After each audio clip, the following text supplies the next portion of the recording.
I enjoy watching AEW Dark, I really do, because it feels like a different show from AEW Dynamite, but I am proud and happy to say I thought last night's show was one of the best they've done, because not only did they have weird matches as they always do, but they had all these little story bits, they filled in some holes.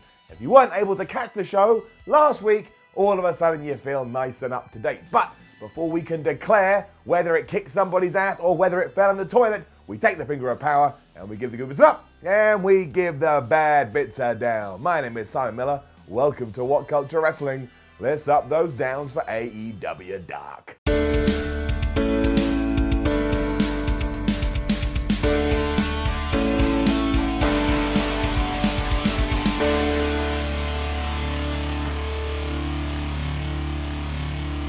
Like I say, you always get such odd and wonderful matches when you do tune into this little shindig, which is why we kicked off with Jimmy Havoc, who was taking on Peter Avalon, who was also taking on Scorpio Sky. Chuck Taylor was our guest commentator, although technically it was Chuck Taylor and Orange Cassidy, but you can figure out how much input the latter had. Still though, up. Amazingly too, we actually seem to be teasing a breakup between our librarians, that being Peter Avalon and Leva Bates, here on Dark. Because after Pete had done his whole "I hate everybody, you all suck," Leva took the microphone and apologised for him for being so rude. If we are going to start getting more narratives on Dark, I say hell yeah. You've got to make sure that you repeat them or let viewers know on Dynamite, otherwise they'll be really confused. But the more depth you can give this, the better. And as I'm sure you've already figured out, yes, at some point, somebody said, I guess they're not on the same page, because they're librarians. Books have pages. Havoc still has his ongoing financial problems too, because he's obsessed with walking around and just staple gunning things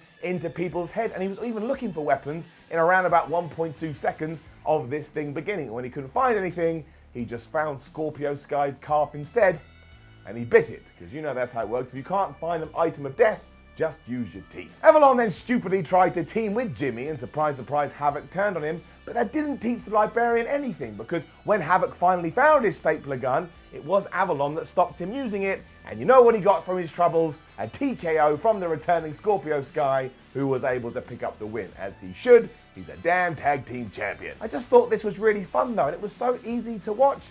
I'm like, here I am in 2019, about to end 2020, and I can just watch this stuff on YouTube, and I pay absolutely nothing. I like it. Filled in some gaps from last week's Dynamite 2 as we got a recap of that Dark Order video, as well as being reminded that in a week's time, we are going to get Chris Jericho versus Jungle Boy. And everyone just calm down. I know you're mad. It's not for the title, and it will be fun. It will be good. It's a brand new match we've never seen before. Everybody take a damn breath. And we then transitioned into the Lucha Express, taking on Alex Reynolds and John Cena. Getting up. I said Cena. I met Silver. Now, everybody definitely calm down. John Cena hasn't debuted in AEW. Now, to be fair, up to this point, John the Private Silver and Alex Ryan Reynolds have kind of been treated like jobbers under the All Elite Wrestling roof, and that's kind of what they were doing here too. Because the big arc of this is that Luchasaurus has a terrible track record, Marco Stunt has a terrible track record, their win-loss ratio absolutely sucks, and they need to turn it around. Thankfully, that's what they did. Britt Baker had also taken over commentary duties from Taylor at this point, and she had one really good line where she said, the Luchasaurus has been around for 64 million years, and it took him a while to grow into his body, so Marco Stunt got nothing to worry about. I mean, it's dumb, and I know it's dumb, but you just have to remember this. I see the comments. Some dumb things I like, some dumb things I don't like. It's called being human. Luchasaurus dumb. That's kind of dumb. Marco got beat down for around about the same time that Luchasaurus has been alive, but even then, when he did get the hot tag, the crowd went absolutely nuts. Luchasaurus did run wild, and Lucha and Marco got the win after they hit like a double team corkscrew net breaker cutter thing. It looked pretty good. It's probably got a name. Maybe it's called the Tyrannosaurus Rex. This did improve their records no end, and just to reiterate, I just think Luchasaurus is great. I don't know why. I know it's stupid. I know you can roll your eyes and go, wrestling. It's so preposterous these days. Well, I like it, and I ain't apologizing. Following this, we met Lexie Nair, who was in the AEW Control Center, and she was giving us an update about things in the women's division, including everything with Nyla Rose. She has been suspended until 2020, and because some of you weren't able to see her going nuts in the ring on last week's Dynamite, they re-aired it here. That was going on during the commercial, and now you have an accessible way to watch it. This is the kind of stuff Dark should be doing. Also had all that stuff with Awesome Kong, Brandy Rose, and their obsession with cutting hair. but at least I can sleep easy at night. We also had another one of these in-depth looks at a character, and this time it was Big Swole, and these just need to be airing everywhere. Like, if you're looking at a way to connect with a wrestler, these are doing the job, because we found out here that she had to have 2 feet's worth of intestine removed from her body because she suffered with Crohn's disease so badly it could have killed her. 2 feet.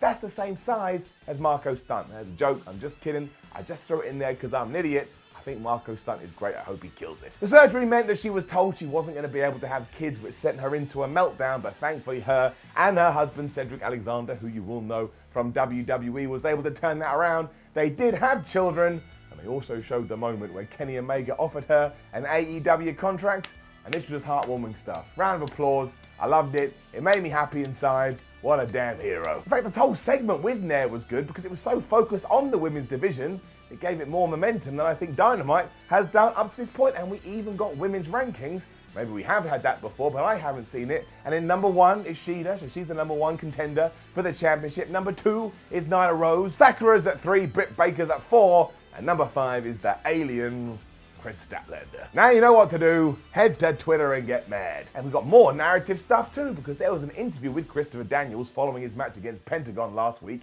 and Alex Marvez was talking to him. Chris was all like, look, I know I came back too soon. I know I should have waited longer. And right now, I'm not of the right mindset to be able to compete with someone like Pentagon.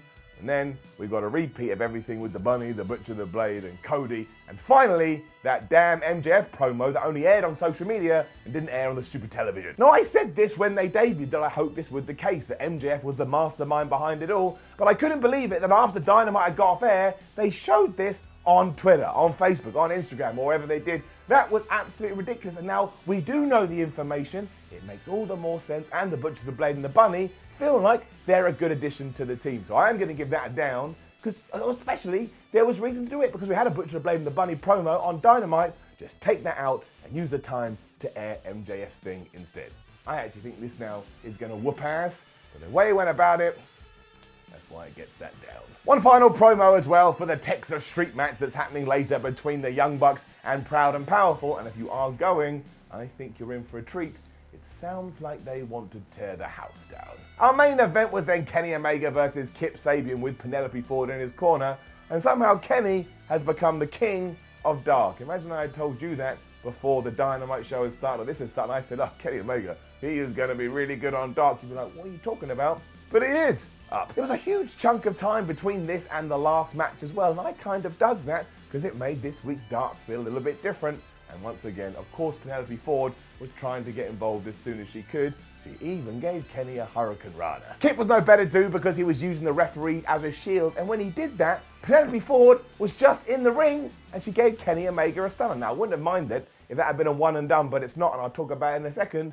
But we do need to make sure we tiptoe around this. It can be a little bit dumb. And as I've already told you, we have good dumb and we have bad dumb. Luchasaurus good dumb, this kind of getting close to bad dumb. Sabian did use that to his advantage though, because he hit a reverse Rana and a PK and got a near fall.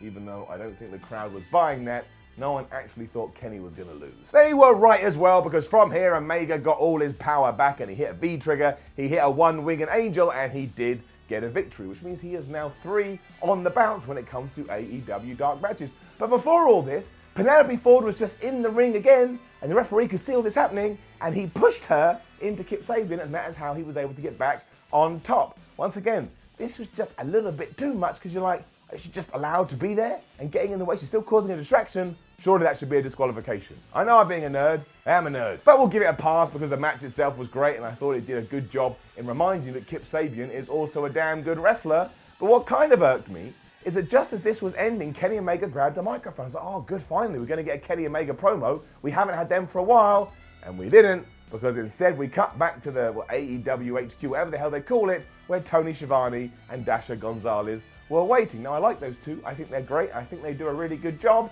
I actually wanted to see what Kenny was going to say, and maybe it was just something that only a live crowd would appreciate, but I felt hard done by. So because of that, down. So AEW Dark remains a show that if you want to see, great, it's going to add little bits and pieces in here for you, but if you don't and you miss it entirely, I don't think you're going to miss out, but it is getting better each and every week. I think this was the best one so far. I had a rollicking good time watching it, and again, it's just there on YouTube. You could watch this on February 12th 2020, if you wanted to, it's not going to go anywhere. It's just wrapped up in a nice little package. When you want to see it, it will be there with its arms open. There's my overall arrow. There's my overall arrow thing. It gets an up. Good. Now, don't forget to leave a comment below and let us know what you thought about last night's AEW Dark. Like, share, and subscribe. Head on to WhatCulture.com and read yourself some articles. Follow WhatCulture on Twitter at WhatCulture WWE. Watch more videos here. This is not here. This is the studio. You know, WhatCulture Wrestling, the channel. You know about it because, you know, you're on it now. Watch more videos. My name is Simon from WhatCulture. Thank you very much for watching. And I just want to say this. I know some people get really, really upset and really, really sad when I give AEW a down. But remember this. I love All Elite Wrestling. It puts a massive smile on my face. So does WWE. So does Impact. So does all wrestling. I am a wrestling fan until the day I die. And I'm a massive geek. But what are you going to do?